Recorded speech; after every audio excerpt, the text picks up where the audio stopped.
모두의 따뜻한 모따TV. 안녕하세요. 모따TV 아따입니다. 오늘은 두 번째 시간, 아직도 가야 할 길 두 번째입니다. 목차는 훈육, 사랑, 성장과 종교, 은총 중에 훈육. 거기서도 지난번에 1, 2, 3번을 했다면 지금 이 시간은 4, 5, 6, 7 시간 낼 마음만 있다면 문제는 해결할 수 있다. 그건 내 탓이 아닙니다. 신경증과 성격장애, 자유로부터의 도피, 그 다음 현실을 바라보고 바로 인식하는 것, 전이, 낡은 지도 옮겨오기, 과감한 도전, 자기 성찰의 길. 여기까지 하겠습니다. 4. 시간을 낼 마음만 있다면 문제는 해결할 수 있다. 나는 능력이 전혀 없어. 할 때 시간을 들여보셨어요? 많은 사람들이 삶의 지적, 사회적, 영적인 문제를 해결하는데 그렇게 필요한 시간을 들이지 않기 때문에 쉽게 포기해 버립니다. 문제란 사라지지 않습니다.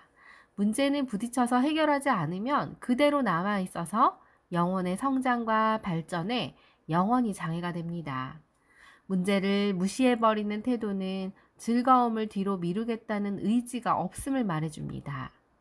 아이가 자라서 문제가 저절로 없어질 줄 알았어요 하는 많은 부모들이 오랫동안 아이들의 문제를 무시해버리면 그것은 더 커지고 더 해결하기 어렵고 고통스러워집니다. 그건 내 탓이 아닙니다. 삶의 문제를 해결하는 것 말고는 문제 해결 방법은 없습니다. 그건 내 문제가 아니야 라고 말하면서 문제를 해결할 수는 없습니다. 이 문제는 다른 사람 때문에 아니면 내가 통제할 수 없는 사회적 상황 때문에 생겼어. 그러니 다른 사람이나 사회가 내 대신 이 문제를 해결해 줘야 돼. 이건 정말로 내 개인 문제가 아니야 라고 생각하며 개인의 문제에 대한 책임을 회피하는 모습을 보입니다. 신경증과 성격장애를 보겠습니다. 정신과 의사를 찾아오는 사람들은 두 부류의 책임감 장애가 있는 사람들로 나뉩니다. 너무나 많은 책임을 지려고 하는 사람이고 또 한 부류는 너무나 많은 책임을 지지 않으려고 하는 사람입니다. 너무 많은 책임을 지려고 하는 사람은 신경증, 노이로제라고 할 수 있는데 세상에 갈등이 생기면 모든 것이 다 자신에게 문제가 있다고 생각하고 자신을 탓합니다. 말하는 패턴이 꼭 해야 했는데, 마땅히 해야 했는데, 해서는 안 됐는데 와 같은 표현을 즐겨 씁니다. 자신을 수준 미달이고 늘 열등한 존재로 자각하고 있습니다. 성격 장애보다는 치료가 쉽습니다. 이유는 자기 공경에 책임을 지려고 하고 자신에게 문제가 있음을 알기 때문입니다. 또 한 부류는 응당 당연히 져야 할 책임조차 피하는 사람인데요. 이는 성격 장애입니다. 모든 문제들이 세상에 잘못되었다고 생각하면서 남 탓을 합니다. 말하는 패턴은 뭐뭐 할 수 없어서 어쩔 수 없었어. 이렇게 해야만 해. 그렇게밖에 할 수 없었어. 이 같은 표현을 심하게 사용합니다. 자신의 선택권은 전혀 없고 자기 행동은 전적으로 자기 능력 밖에 있는 외부의 힘에 철저하게 통제되고 있다고 생각합니다. 불가능하지는 않지만 치료하기가 더 어렵습니다. 자신의 문제를 근본 원인이라 여기지 않고 오히려 자기보다는 세상이 바뀌어야 한다고 생각하면서 스스로 자기를 분석할 필요성을 인정하지 않기 때문입니다. 어떤 과정이든지 제대로 이행하기 위해서는 지속적인 자기 분석을 감당할 의지와 능력이 있어야 합니다.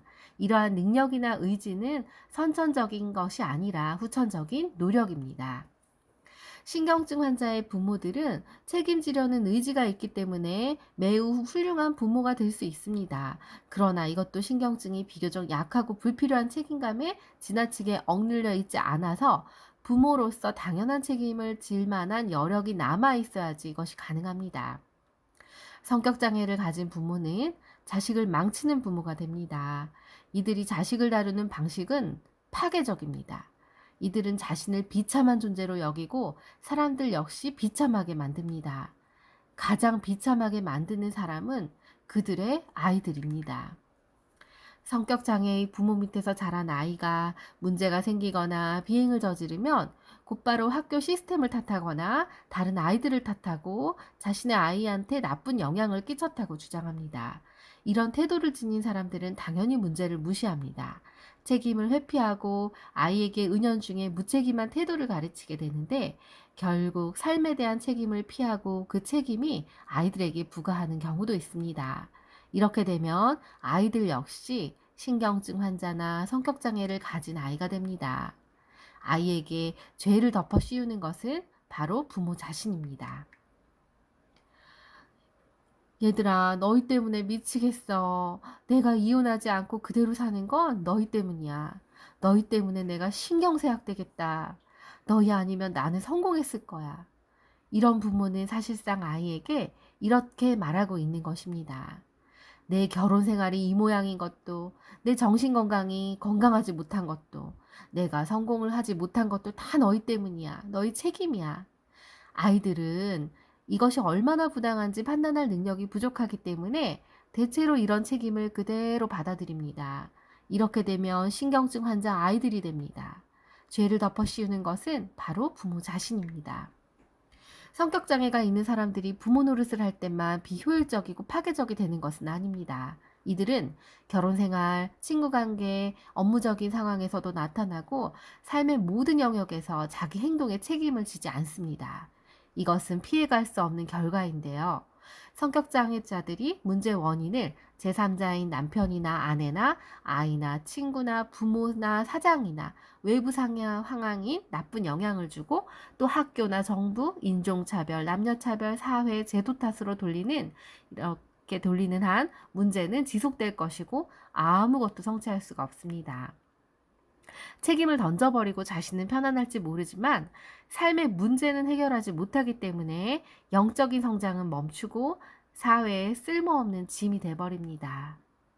당신이 해결에 참여하지 않으면 당신은 문제의 일부가 될 것입니다. 자유로부터 도피. 대부분 사람들은 종종 자기 문제를 책임지는 고통을 피하려고 애씁니다.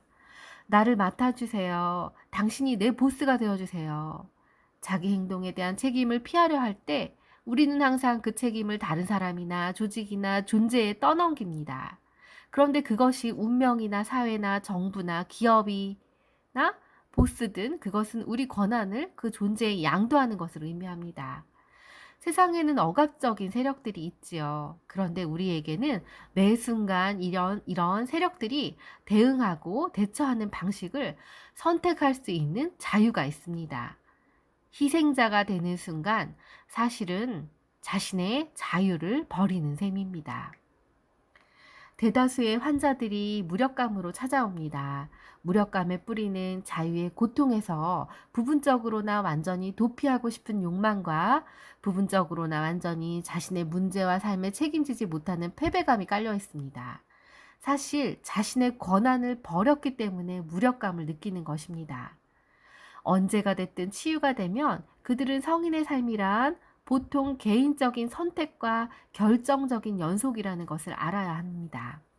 완전히 이것을 받아들일 수만 있으면 자유로워집니다. 이를 받아들이지 않는 한 영원히 그들은 자신을 희생자라고 피해자라고 느낄 것입니다. 문제를 해결하는 고통을 다루는데 필요한 훈육의 세 번째 요소는 진실을 충실해야 하는 것입니다. 건강한 삶을 영위하고 영원히 성장하려면 이것이 항상 필요합니다. 세상의 현실을 정확하게 바라봐야 하는데 우리의 정신이 거짓과 오해와 환상에 혼란스러워질수록 올바른 처신과 현명한 결정을 하기는 어려워집니다. 현실에 대한 우리의 견해는 삶의 영역을 통과하는 데 필요한 지도와 같습니다. 지도가 진실하고 정확하면 기본적으로 우리의 현재 위치를 알게 되고 가고 싶은 곳이 정해지고 그곳에 어떻게 가야 하는지를 알게 될 것입니다. 그런데 만약 지도가 잘못되면요? 부정확하면 대개 길을 잃고 헤매게 될 수밖에 없습니다. 지도를 만드는 데 있어 가장 큰 문제는 우리가 무에서 시작한다는 사실이 아니라 정확한 지도를 위해 계속해서 지도를 고쳐야 한다는 사실입니다. 왜요? 세상은 끊임없이 변하고 있습니다. 우리가 세상을 바라보는 관점도 끊임없이 매우 빠르게 변한다는 사실입니다. 새로운 정보들을 흡수하려면 지도를 계속 수정해야 합니다. 수정하는 과정, 특히 대대적인 수정은 고통스럽습니다. 마치 고문을 당하는 것처럼 고통스러운데요. 인류가 지닌 많은 병폐의 주요한 원인은 바로 여기서 비롯됐습니다. 지도를 바꾸려 노력하기보다는 새로운 현실을 파괴하려고 합니다. 슬프게도 이러한 사람은 먼저 세상에 대한 자신의 낡은 견해를 수정하고 고치기보다는 그것을 끝까지 옹호하는데 훨씬 더 에너지를 많이 쏟아붓는 것입니다. 현실에 대한 낡은 견해에 이렇게 고집스럽게 집착하는 상태가 심각한 정신질환의 원인이 됩니다. 정신과 의사들은 이를 전이라고 부르는데요. 전이는 파괴적이고 어디서나 나타날 수 있는 반면에 증상은 흔히 알아차리기는 어렵습니다. 심할 때는 물론 인식할 수도 있고요. 어릴 때 실망스러운 부모로 인해 사람들이 잘 믿지 못하고 분노가 마음 가득히 쌓여 있는 아이는 커서 선생님이나 직장 상사나 이런 권위를 지닌 사람들과 마찰을 일으키는 것은 필연적인 결과이고요. 지도를 수정할 기회가 많지만 모두 그냥 지나쳐버리고 모험을 떠나는 길만이 유일한 해결책입니다. 모험을 하기 위해서는 우선 자신의 지도에서 벗어나야 합니다. 그 다음 재학습을 위해서 부모에 대한 견해를 수정해야 합니다. 부모가 자신을 사랑하지 않았으며 그래서 정상적인 어린 시절을 보내지 못했고 다른 부모와 달리 그의 부모는 자기 요구에 냉담했다는 것을 깨달아야 합니다. 이러한 깨달음 자체가 고통스럽습니다. 결국 사람들을 신뢰하지 않았다는 것이 어린 시절 적절한 적응 방법이었던 것은 그것이 아픔과 고통을 덜어주는 데 도움이 되었기 때문입니다. 이미 잘 써먹고 사는 적응법을 포기하는 것은 지극히 힘든 일입니다. 전이 문제가 발생하면 심리치료가 지도를 수정하는 과정이 됩니다. 전이 문제는 심리치료사와 환자들만의 문제가 아니라 부모와 자녀, 남편과 아내, 고용주와 고용자, 친구, 그룹, 나아가 국가 사이에서도 생기는 문제입니다. 국가 지도자들에게도 오늘날 그들을 만든 어린 시절의 경험을 가지고 있죠. 히틀러는 어떤 지도를 따랐으며 그것이 어디서 났을까요? 진실이나 현실이 고통스러울 때 사람들은 대개 이를 피합니다. 고통을 극복할 절제력이 있을 때만 지도를 수정할 수 있습니다. 진실이 우리를 편안함보다는 이익을 위해 더 중요하고 절대적입니다.